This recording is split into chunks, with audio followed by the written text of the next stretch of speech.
Cash at bank இது வந்து எந்த அட்ஜஸ்ட்மெண்ட்டும் இல்லை. இது கேஷ் அட் பேங்க் முதல்ல ரீவேல்யூஷனில் வரவே வராது. அதை முதல்ல தெரிஞ்சுக்கணும். ரீவேல்யூஷன் அக்கௌண்ட்டில் என்னெல்லாம் வரும் அப்படின்னு பார்த்தீங்கன்னா எல்லா அசட்ஸில் இருக்கிற எல்லாமே வரும் except cash, bank, profit and loss, debit balance. இதை தவிர மற்ற எல்லாமே வந்துட்டு எல்லா அசட்ஸுமே நம்ம வந்து எங்கே போடுவோம், ரீவேல்யூஷன் அக்கௌண்ட்டில் என்டர் பண்ணுவோம். ஸோ அப்போ கேஷ் வந்து வராது, அது பார்க்க தேவையில்லை. பில்ஸ் ரிசீவபிள் எவ்வளோ கொடுத்துருக்காங்க, 3000 கொடுத்துருக்காங்க. ஸோ அட்ஜஸ்ட்மெண்ட் இருக்கான்னு பார்க்கணும். கீழே the stock and fixtures reduced by 10%, 5% provision for doubtful debts to be created on sundry debtors and bills receivable. நிறைய ஸ்டூடெண்ட்ஸ் கொஷின் பேப்பர் எழுதும்போது என்ன தப்பு பண்ணுவாங்க அப்படின்னா, எனக்கு டேலி ஆகலை மேம், பேலன்ஸ் ஷீட் டேலி ஆகலை. அப்போ அவங்க பண்ணும்போது என்னன்னா, that stock be reduced by 10% அப்படின்னு படிச்சிருவாங்க. கடற்கடன் ஸ்டாக்கில் 10% போடணும் அப்படின்னு சொல்லிட்டு ஸ்டாக் 20,000 10% மைனஸ் பண்ணி கரெக்டாக போட்டுருவாங்க. ஸ்டாக்கு அண்ட் ஃபிக்சர்ஸ் இந்த வேர்டை பார்க்குறதே கிடையாது. நானே மிஸ் பண்ணிடுவேன் சில நேரம். ஏன் அப்படின்னா ஸ்டாக் அண்ட் ஃபிக்சர்ஸ்னால் சேர்த்து வாசிச்சிருது. அசட் தானே, stock and fixtures reduced by 10%, ஒரு 10% தானே கொடுத்துருக்காங்க. அவள் ஸ்டாக்கில் மட்டும் 10% போட்டு விட்டுருவாங்க. ஃபிக்சர்ஸை மறந்துடுறது. ஃபிக்சர்ஸ்லேயும் 10% போடணும்.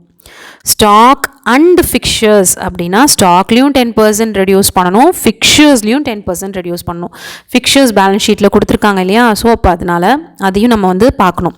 ஸோ அப்போ ஃபஸ்ட்டு வந்துட்டு இப்போ நம்ம பில்ஸ் ரிசீவபிள் தான் பார்க்குறோம். பில்ஸ் ரிசீவபிள் 3000, அதில் வந்துட்டு நம்ம என்ன கொடுத்துருக்காங்க, ப்ரொவிஷன் ப்ரொவைட் பண்ண சொல்லியிருக்காங்க. ஸோ ப்ரொவிஷன் ப்ரொவைட் பண்ண எவ்வளோ %, 5%. சன்ட்ரி டெப்டாஸ்லையும் பில்ஸ் ரிசீவபிளையும் முதல்ல ரிசீவபிளில் போட்டுடலாம்.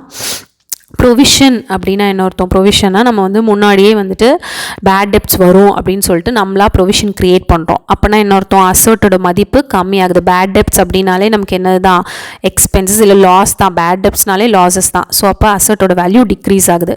Debit all expenses and losses. அப்போ இந்த டெபிட் சைட் தான் வரப்போகுது.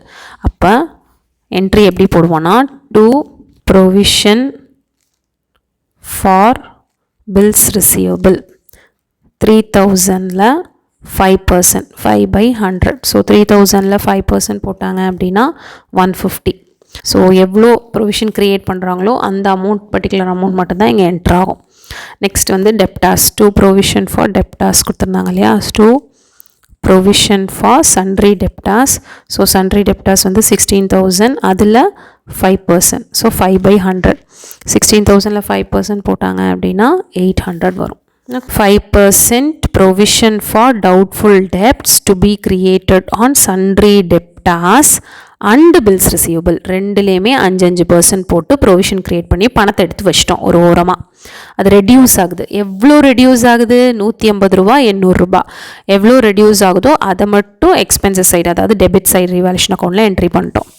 Next adjustment, stock and fixtures reduced by 10%. ஸ்டாக்கும் ஃபிக்சர்ஸும் ரெடியூஸ் ஆகுது அப்படின்னா அதுக்கு பேர் என்ன, டிப்ரிசியேஷன். எப்படி ஸ்டாக்கு 10% கம்மியாகும், டிப்ரிசியேஷனுங்கிற பேரில் தான் கம்மியாகும். அதனால் டிப்ரிசியேஷன் தான் இங்கே போட போகிறோம். To depreciation on stock. ஸ்டாக்கோட பேலன்ஸ் ஷீட்டில் எவ்வளோ கொடுத்துருக்காங்கன்னு பாருங்கள். ஸ்டாக் வந்து 20,000, ஃபிக்சர்ஸ் வந்து 1000. ரெண்டுலேயும் 10% கேல்குலேட் பண்ணணும். 20,000ல் 10%, 2,000 to depreciation on fixtures. So நான் ஷார்ட்டாக எழுதுகிறேன், டிப்ரிசியேஷன் ஃபுல்லாக எழுதலை. ஸோ டிப்ரிசியேஷன் ஆன் ஃபிக்சர்ஸ் 1000ல் 10%, 100 rupees. That the value of land and building be appreciated by 20%. appreciated அப்படின்னாலே என்ன ஆகுது, land and building ஓட வேல்யூ இன்க்ரீஸ் ஆகுது. land வேல்யூ இன்க்ரீஸ் ஆகுதுன்னா என்ன அர்த்தம், land என்ன கேட்டகரி, அசட் கேட்டகரி. அப்போ அசட் இன்க்ரீஸ் ஆகுதுன்னா எக்ஸ்பென்ஸாக, லாஸாக, கெயினாக. அசட் வேல்யூ அதிகமாகுதுனாலே நமக்கு என்னது தான், கெயின் தான். அப்போ என்ன ரூல் நாமினல் அக்கௌண்ட்டில், debit all expenses and losses, credit all incomes and gain. அப்போ கிரெடிட் ஆல் இன்கம்ஸ் அண்ட் கெயின்னா அசட் வேல்யூ இன்க்ரீஸ் ஆகுது, credit. Land and building appreciated value எவ்வளோ அப்ரிஷியேட் ஆகுது, 20%. லேண்ட் அண்ட் பில்டிங்கோட பேலன்ஸ் ஷீட் வேல்யூ எவ்வளோ, balance ஷீட்டில் land and building 25,000 இருக்குது. இதில் 20%, 20/100 அப்படின்னா 5,000 இன்க்ரீஸ் ஆகுது. எவ்வளோ இன்க்ரீஸ் ஆகுதோ அதை மட்டும்தான் ரீவேல்யூஷன் அக்கௌண்ட்டில் ரெக்கார்ட் பண்ணுவோம். Okay. There being a claim against the firm for damages, a liability to the extent of ₹1,000 should be created. Liability 1,000 should be created. அப்போ இன்க்ரீஸ் பண்ணணும், பொறுப்பு அதிகமாகுது. ஸோ liability இன்க்ரீஸ் பண்ணுறோம் அப்படின்னா இங்கே நம்ம சைன் போட்டிருக்கோம் இல்லையா, லயபிலிட்டி இன்க்ரீஸ் பண்ணுறோம் அப்படின்னாலே சைன் போட்டிருக்கோம் இல்லையா, liability increase debit loss to liability 1000 rupees. அவ்வளோதான், எல்லா அட்ஜஸ்ட்மெண்ட்டுமே போட்டாச்சு. இதில் குட்வில் வராது, brought in cash வராது. சி வந்து brought in cashலாம் வந்து எங்கே வரும், கேபிட்டல் அக்கௌண்ட்டில் தான் காட்டுவோம். குட்வில்லும் கேபிட்டல் அக்கௌண்ட்டில் தான் காட்டுவோம், ரெண்டும் வராது ஃபஸ்ட் 2 அட்ஜஸ்ட்மெண்ட். ரீவாலுவேஷன் அக்கௌண்ட்டில் இங்கே இருக்கிற அசட்ஸ் எல்லாமே போட்டாச்சு. ஸோ கிரெடிட்டாஸில் எந்த அட்ஜஸ்ட்மெண்ட்டும் இல்லை. ஓப்பனிங் கேபிட்டல் போடவே மாட்டோம், கேபிட்டல் அக்கௌண்ட்டுக்கு தான் இது கொண்டு போவோம். ஸோ க்ளோஸ் பண்ணிடலாம் ரீவாலுவேஷன் அக்கௌண்ட்டை. ப்ராஃபிட் வருதா லாஸ் வருதான்னு பார்த்துடலாம். So 5000 overall total. ஸோ 5000ல் இது எல்லாமே டிடெக்ட் பண்ணிடுங்க. டெபிட் சைடு இருக்கிறது எல்லாமே டிடெக்ட் பண்ணிங்கன்னா நம்மளோட பேலன்சிங் ஃபிகர் வந்து 950 வருது. ஸோ 950 தான் டெபிட் சைட் வருது அப்படின்னாலே அது என்ன பேலன்ஸ் தான், ப்ராஃபிட் தான். So to profit and loss account by profit ஏக்கு எவ்வளோ பிக்கு எவ்வளோ அப்படின்னு பார்க்கணும். ஸோ ஷேரிங் ப்ரொப்போர்ஷன் வந்து கொஷின் பேப்பர்லேயே கொடுத்துருக்காங்க இனிஷியலாகவே 3:1. So sharing proportion profits and share B ratio இந்த ரேஷியோ 3:1. 950 ப்ராஃபிட்டு 3:1 ரேஷியோவில் பிரிக்கிறாங்க. ஸோ 3/4 1/4 3:1 அப்படின்னா 3 + 1 4. ஸோ டினாமினேட்டரில் 4 நியூமரேட்டரில் 3 ஏக்கு. அப்போ 950 × 3/4 950 × 1/4 கேல்குலேட் பண்ணிங்கன்னா ஏக்கு 712.50 வரும். பிக்கு வந்து 237.5. ஓகே, ஸோ ஏஎன்பியோட ஷேர் ப்ராஃபிட் ரேஷியோ ரீவாலுவேஷன் அக்கௌண்ட்டில் total amount 950. So revaluation account போட்டாச்சு. நெக்ஸ்ட் வந்து கேபிட்டல் அக்கௌண்ட் ஓப்பன் பண்ணிடலாம். ஸோ ரீவாலுவேஷன் அக்கௌண்ட் போட்டாச்சு. நெக்ஸ்ட் நம்ம வந்து பார்ட்னர்ஸ் கேபிட்டல் அக்கௌண்ட் ஓப்பன் பண்ணிடலாம். ஸோ பார்ட்னர்ஸ் கேபிட்டல் அக்கௌண்ட்டில் debit credit ABC old partners plus new partner 3 பேத்துக்குமே சேர்த்து தான் கேபிட்டல் அக்கௌண்ட் ஓப்பன் பண்ணுவோம். ஏன்னா அப்போ தான் வந்து 3 பேத்துக்குமே க்ளோசிங் கேபிட்டல் எவ்வளோன்னு கண்டுபிடிக்க முடியும். ஸோ ரீவாலுவேஷன் அக்கௌண்ட் எதுக்கு ஓப்பன் பண்ணுறோம், ப்ராஃபிட் கண்டுபிடிக்கிறதுக்கு. கேபிட்டல் அக்கௌண்ட் எதுக்கு ஓப்பன் பண்ணுறோம், ஓப்பனிங் கேபிட்டல் மட்டும்தான் பேலன்ஸ் ஷீட்டில் இருக்குது, நமக்கு க்ளோசிங் கேபிட்டல் வேணும். க்ளோசிங் கேபிட்டல் இருந்தால் தான் கரண்ட் இயர் பேலன்ஸ் ஷீட்டு போட்டு எவ்வளோன்னு டேலி பண்ண முடியும். ஸோ க்ளோசிங் கேபிட்டல் தெரியறதுக்காக தான் வந்து நம்ம பார்ட்னர்ஸ் கேபிட்டல் அக்கௌண்ட் ஓப்பன் பண்ணுறோம். ஸோ பார்ட்னர்ஸ் கேபிட்டல் அக்கௌண்ட்டில் எப்படி ஸ்டார்ட் பண்ணுவோம் அப்படின்னு பார்த்தீங்கன்னா ஓப்பனிங் கேபிட்டலில் தான் ஸ்டார்ட் பண்ணுவோம். கேபிட்டல் அக்கௌண்ட்டோட நேச்சர் என்ன, கேபிட்டல் அக்கௌண்ட்டோட நேச்சரு லயபிலிட்டி, கேபிட்டலோட நேச்சரே லயபிலிட்டிலாம். ஸோ லயபிலிட்டி வந்து கிரெடிட், பிட் சைடு கிரெடிட் சைடு தான் ஓப்பனிங் பேலன்ஸ் வரும். So by balance brought down opening capital partners capital account liability அப்படிங்கிறதுனால லயபிலிட்டி வந்து கிரெடிட்னு சொல்லுவோம். ஸோ அதனால் பை பேலன்ஸ் brought down. ஏயோட ஓப்பனிங் கேபிட்டல் எவ்வளோன்னு எழுதுங்க. ஸோ ஏயோட ஓப்பனிங் கேபிட்டல் எவ்வளோன்னு எப்படி தெரியும், பேலன்ஸ் ஷீட்டில் கேபிட்டல் அக்கௌண்ட் ஏக்கு 30,000 பிக்கு 16,000. ஓகே, 30,000 பிக்கு 16,000. சி வந்து ஓல்டு பார்ட்னர் கிடையாது, ஸோ அதனால் no opening balance. Next by cash account, இது என்னென்னா brought in capital by C. அந்த வருஷம் சி கொண்டு வந்த கேபிட்டல் தான் பை கேஷ் அக்கௌண்ட்டில் போடுவோம், அது ஓப்பனிங் பேலன்ஸில் வராது. ஓகே, அதனால் ஏக்கு அப்போ கிடையாது, பிக்கு எதுவும் கிடையாது, அந்த வருஷம் அவங்க எதுவும் கேபிட்டல் இன்ட்ரடியூஸ் பண்ணல. ஸோ சி மட்டும் எவ்வளோ கேபிட்டல் கொண்டு வந்தார், 10,000 10,000. Next item C pays 10,000 as capital போட்டாச்சு. C pays 10,000 for goodwill. So 10,000 for குட்வில்ங்கிறது கொஷின் பேப்பரில், 5,000 ஃபார் குட்வில்ங்கிறது problem number exercise problem number 10. So நான் 5,000 வச்சு உங்களுக்கு போட்டு காட்டுறேன், நீங்கள் 10,000 வச்சும் போடலாம், ரெண்டுமே சேம் தான். பட் ஏன்னா இதில் 5,000ல் பாதி 2,500 வச்சு சம் போடுவோம், 10,000ல் பாதி 5,000 வச்சு சம் போடுவோம். Okay, so by goodwill. So goodwill வந்து கொஷினில் என்ன கொடுத்துருந்தாங்க, 10,000 கொடுத்துருக்காங்க. ஓகே, அப்போ 10,000ல் பாதி 5,000. ஏன் பாதின்னு சொல்கிறோம், half of the sum is to be withdrawn by A and B. Withdraw பண்ணுற அமௌண்ட்டு தான் இங்கே குட்வில் ட்ரா பண்ணனால தான் கேபிட்டல் அக்கௌண்ட்டுக்கு ட்ரான்ஸ்ஃபர் ஆகும், அதுதான் பை குட்வில்னு காட்டுறோம். ஸோ குட்வில் அமௌண்ட்டு புக்கில் வந்து 5,000 கொடுத்துருக்காங்க. half of 5,000 is 2,500. It is shared by A and B. A 3/4 proportion, 2,500 for B 1/4 proportion. Profit sharing proportion கொடுத்துருந்தாங்க இல்லையா, அதில் பிரிக்கணும். ஸோ ஏக்கு பார்த்தீங்கன்னா 1,875 வரும், பிக்கு 1/4 போட்டால் 625 வரும். ஸோ அதுதான் வந்து goodwill share, half of the share is been withdrawn by A and B.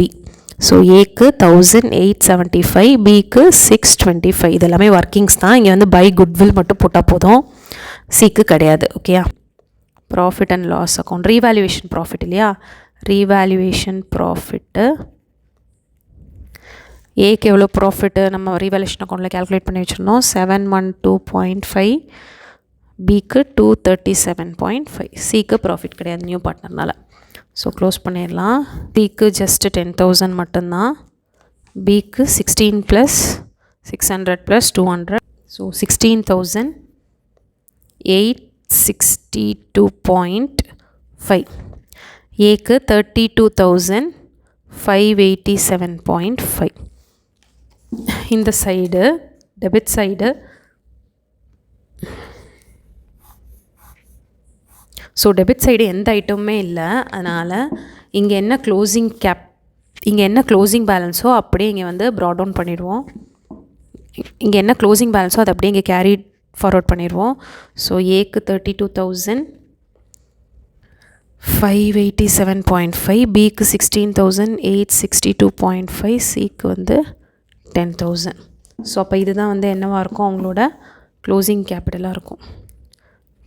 To balance carried down, so carry down balance A 32,587.5, 16,862.5, சிக்கு லாஸ்ட்டாக 10,000. இதான் ஆன்சர். ஓகேங்களா. ஸோ இப்போ closing capital, balance sheet, liabilities, assets. So first asset side எல்லாமே record பண்ணிட்டு வந்துடலாம். So start பண்ணும்போது cash at பேங்க்லேருந்து ஸ்டார்ட் பண்ணுவோம். ஸோ பேலன்ஸ் ஷீட்டில் என்னென்ன இங்கே அசட்ஸ் இருக்கோ அது எல்லாமே வந்து க்ளோசிங் பேலன்ஸ்லேயும் நம்ம வந்து காட்டுவோம். So first cash. ஸோ கேஷில் வந்து opening 22,500, cash 22,500 plus 10,000 brought in cash by new partner. New பார்ட்னரோட brought in capital 10,000 plus 2,500 goodwill brought in. ஏன் இந்த குட்வில் வந்து 2,500 மட்டும் ஆட் பண்ணுறேன், 5,000 அவன் கொண்டு வந்த குட்வில், அதில் பாதி withdrawn by ஏஎன்பி, ரிமைனிங் இருக்கிற குட்வில் 2,500. ஓகே. ஸோ அது மட்டும்தான் வந்து நமக்கு அசர்ட்டில் வந்து இன்க்ரீஸ் ஆகும். So total 55,000 cash at bank. ஏன்னா குட்வில் வந்து கேஷ் ஃபார்மில் கொண்டு வரான் C. Okay. Bills receivable 3,000, debtors 16,000. So bills receivable 3,000. இந்த 3,000க்கு என்ன அட்ஜஸ்ட்மெண்ட் கொடுத்துருந்தோம், ப்ரொவிஷன். பில்ஸ் ரிசீவபிள் வந்து ப்ரொவிஷன் வந்து 5% கொடுக்க சொல்லியிருந்தாங்க. ஸோ 3,000ல் 5% டிடக்ட் ஆகும், 150 மைனஸ் பண்ணிங்க அப்படின்னா 2,850. டெப்டாஸு. ஸோ டெப்டாஸ்லேயும் அதே மாதிரி ப்ரொவிஷன் ப்ரொவைட் பண்ண சொல்லியிருந்தாங்க, சேம் 5%. டெப்டாஸோட டோட்டல் அமௌண்ட் 16,000. 16,000ல் 5%னா 800. ஸோ டிடக்ட் பண்ணோம் அப்படின்னா நமக்கு வந்து 15,200 வந்து பேலன்ஸ் ஷீட்டில் கரண்ட் பேலன்ஸாக இருக்கும். நெக்ஸ்ட் அடுத்து ஸ்டாக் கொடுத்துருக்காங்க. ஸோ ஸ்டாக்கில் வந்து என்ன கொடுத்துருக்காங்க, ரெடியூஸ்டு பை 10%. அப்படின்னா அதுக்கு பேர் என்ன சொன்னோம், ரெடியூஸ்டு ஸ்டாக் அசட்னாலே டிப்ரிசியேஷன் 10%. ஸ்டாக்கோட மதிப்பு பேலன்ஸ் ஷீட்டில் கொடுத்துருந்தது 20,000. 20,000ல் டிப்ரிசியேஷன் 10% அப்படின்னா 2,000. ஸோ அவுட்டர் காலம் total 18,000. Next item fixtures. So fixtures வந்து ஜஸ்ட் 1,000 தான், அதில் 10% 100 ரூபா ரெடியூஸ் ஆகிருக்கு டிப்ரிசியேஷனுங்கிற பேரில். அப்போ அவுட்டர் காலமில் 900.